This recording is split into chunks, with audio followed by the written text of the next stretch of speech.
दोस्तों, बिहार चुनाव के चौंका देने वाले रिजल्ट को लेकर भयंकर खुलासों का दौर शुरू हो चुका है। एक तरफ जहां नीतीश कुमार और बीजेपी में सीएम कौन को लेकर भयंकर ठन गई है और दो फाड़ होने की नौबत आ पड़ी है, तो वहीं दूसरी तरफ बीजेपी ने खुला ऐलान कर दिया है कि सीएम का चुनाव विधायक दल की बैठक में ही होगा। आपको बता दें कि इस सब के बीच एक बहुत ही बड़ी बिग ब्रेकिंग सामने आई है। जी हाँ, एनडीए की इस आपसी सिर फुटोवल के बीच नीतीश को सीएम नहीं सीधे पीएम बनाने का ऑफर मिल गया है और इस ऑफर के मिलते ही दिल्ली से लेकर पटना तक हड़कंप मच गया है। कहां से और किसने एनडीए में भारी सिर फुटोवल के बीच नीतीश को पीएम पद का बहुत बड़ा ऑफर दे दिया है और कैसे फ्रॉड के साथ एनडीए ने बिहार चुनाव जीता है, दोनों मामलों पर ही सबसे बड़ा खुलासा आज हम अपनी इस रिपोर्ट में करने वाले हैं। दोस्तों, बिहार चुनाव के फाइनल रिजल्ट में एनडीए को प्रचंड जीत मिली है और जो सबसे ज्यादा चौंकाने वाली बात है वो ये है कि बीजेपी का स्ट्राइक रेट 90% है और यही वो बात है जो सबको हैरत में डाले हुई है। आपको बता दें कि देश में तो बहुत सारे चुनाव हुए, यहाँ तक कि जब इंदिरा गांधी का मर्डर हो गया और पहली बार राजीव गांधी जीते तो ये देश की अब तक की सबसे बड़ी जीत थी। लेकिन इस जीत में भी कांग्रेस का स्ट्राइक रेट 90% नहीं था, लेकिन बिहार में एसआईआर के बाद बीजेपी का स्ट्राइक रेट 90% होना इस बात की साफ दलील है कि कहीं ना कहीं कुछ ना कुछ तो दाल में काला जरूर है।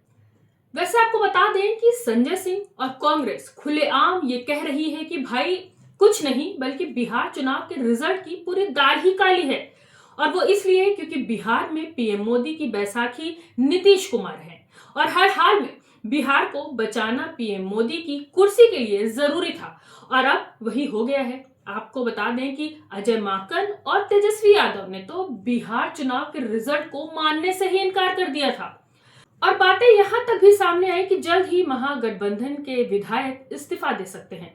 आपको बता दें कि एक ओर जहां बिहार चुनाव के रिजल्ट को लेकर मामला इतना गंभीर बना हुआ है और राहुल गांधी मीटिंग पर मीटिंग कर रहे हैं, तो वहीं दूसरी तरफ एक और खबर ने पूरे बिहार के रिजल्ट में आग लगा दी है। खबर ये है कि बिहार चुनाव एनडीए ने नहीं जीता बल्कि उसे खरीदा गया है, वो भी 100-200 करोड़ रुपए खर्च करके नहीं, बल्कि बिहार चुनाव को जीतने के लिए पीएम साहब और उनके चाणक्य जी ने नीतीश कुमार के साथ मिलकर 40,000 करोड़ रुपए वर्ल्ड बैंक के लुटा दिए और इसी 40,000 करोड़ की मदद से पूरे चुनाव का न सिर्फ माहौल बदला गया बल्कि नोट के बदले वोट का खेल खेला गया। आपको बता दें कि ये हमारा दावा नहीं है बल्कि एक खबर है जो चिल्ला चिल्ला कर ये बता रही है कि बिहार में वर्ल्ड बैंक के पैसे से बिहार चुनाव को खरीदा गया है। हिंदुस्तान लाइव की खबर है। खबर की हेडलाइन में साफ साफ लिखा हुआ है कि वर्ल्ड बैंक के पैसों से बहुमत खरीदा, 40,000 करोड़ बहा दिए। देखा आपने, खबर की हेडलाइन में ही साफ साफ लिखा है कि 40,000 करोड़ रुपए की लागत से पीएम साहब और उनके चाणक्य जी ने बिहार चुनाव को खरीदा था। आपको बता दें कि बिहार चुनाव में एक और जहां चुनाव चल रहा था वहीं दूसरी तरफ बीच चुनाव में महिलाओं के खाते में 10-10 हजार रुपए भेजे जा रहे थे। उन तारीख तक पैसे आए जिस दिन तक बिहार में मतदान था और आपको बता दें कि एक तो नहीं बल्कि 1.40 करोड़ महिलाओं के खाते में यह धनराशि भेजी गई है। यही सबसे बड़ी वजह बनी कि महिलाओं का वोट 9% बढ़ गया और वो 1.4 करोड़ वोटर सीधे एनडीए को वोट के बदले नोट वाले खेल के लिए मिल गए। आपको बता दें कि इसको लेकर न सिर्फ आरजेडी बल्कि कांग्रेस ने भी आवाज उठाई, लेकिन चुनाव आयोग वाले ज्ञानी बाबा यानी ज्ञानेश कुमार जी को ये गलत नहीं दिख रहा और आखिर में बिहार में इसी पैसे से बड़ा खेल हो गया। आपको बता दें कि वैसे ये दावा हमारा नहीं है बल्कि जनसुराज पार्टी का है। आज चुनाव के बाद पहली बार खाता न खोल पाने वाले प्रशांत किशोर के अध्यक्ष उदय सिंह मीडिया से रूबरू हुए और ये आरोप उन्होंने एनडीए पर लगाया। उनका कहना है कि वर्ल्ड बैंक के 40,000 करोड़ रुपए से बिहार चुनाव में बड़ा गेम किया गया है। ये जनता का पैसा था और उसी पैसे को पीएम साहब और एनडीए ने अपने चुनाव में जनता का मूड बदलने के लिए लगा दिया। उदय सिंह का आरोप है कि बिहार का बजट भी इतना नहीं है कि ये पैसा कवर किया जा सके, इसके लिए अलग से सिर्फ और सिर्फ चुनाव जीतने के लिए व्यवस्था की गई।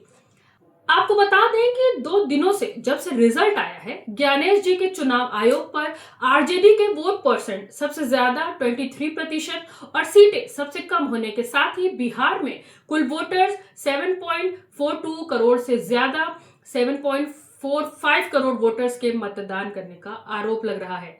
अब ये 40,000 करोड़ के घोटाले ने न सिर्फ पीएम साहब बल्कि उनके चाणक्य जी इवन ज्ञानेश कुमार जी की सिट्टी पिट्टी जरूर गुम कर दी होगी।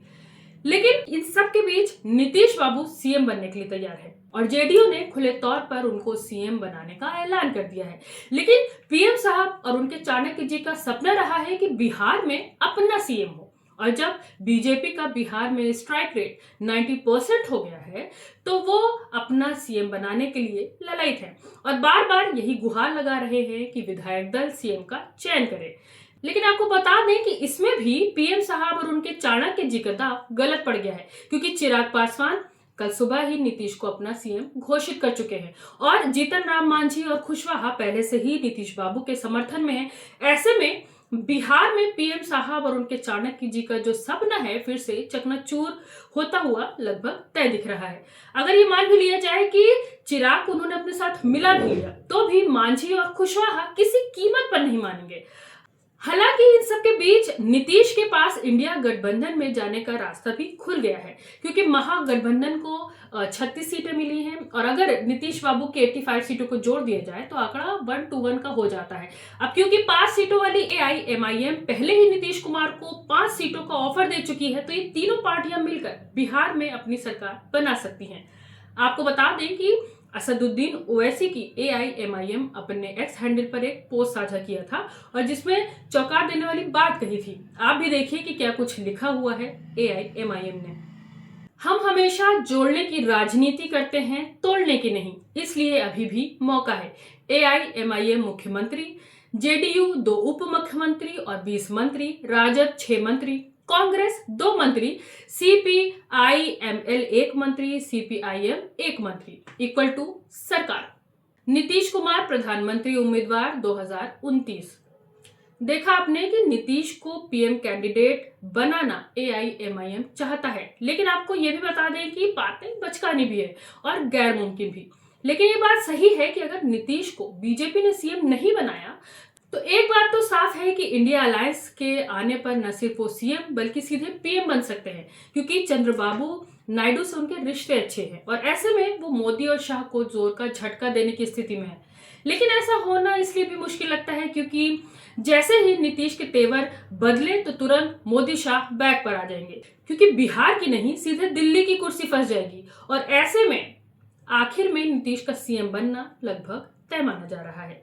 पूरे मामले पर आपका क्या मानना है? क्या एनडीए की प्रचंड जीत में एसआईआर का योगदान है? क्या जनसुराज ने जो आरोप लगाया है कि 40,000 करोड़ रुपए जनता के पैसे पीएम मोदी और शाह ने अपने चुनाव पर खर्च कर लिए हैं, क्या ये बहुत बड़ा घपला नहीं है? क्या जिस तरह एनडीए में सिर्फ फुटबॉल बढ़ रही है उसमें नीतीश कुमार क्या एक बार फिर से पलटी मार सकते हैं? आप अपनी राय हमें कमेंट में साझा कर सकते हैं। खबर सच्ची और अच्छी लगी हो तो लाइक और शेयर करना ना भूलें। राजनीति की बेबाक और सच्ची खबरों के लिए देखते रहिए रिपोर्टर मैडम। मिलते हैं जल्द ही अगली खबरों में, तब तक के लिए धन्यवाद। आप देख रहे थे रिपोर्टर मैडम और मैं हूं रूबा अंसारी।